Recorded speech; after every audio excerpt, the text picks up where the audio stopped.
အားလုံးမင်္ဂလာပါဒီနေ့ချစ်တော်ညီကိုမောင်မမများနော်ကာဝဒနာရှင်များကိုကျွန်တော်တာယာစိုက်ပြောပြမယ်နော်တာယာဒါတော့ဒီဥဒ္ဒကတော့ဒီလို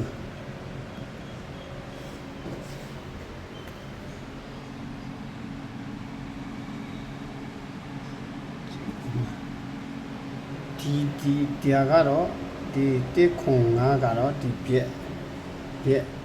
ဒီအနံပေါ့နော်အနံဒီ65ကတော့ဒီအကျယ်ပေါ့အကျယ်ဒီအပေါ်ကကြောကုန်းအကျယ်ကိုရေးထားတာ14လက်မ14 site ကတော့ R14 ရတော့ဒီဥစ္စာ14လက်မ site ဒီအလွှာဝီ site ကိုရေးထားတာဖြစ်ပါတယ်ဒီ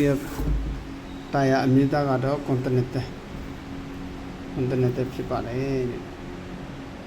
နော်ကြုံတုံးလေးဝင်ညပေးတာပါလို့အလုပ်မားရကြားရနေပြီးတော့နော်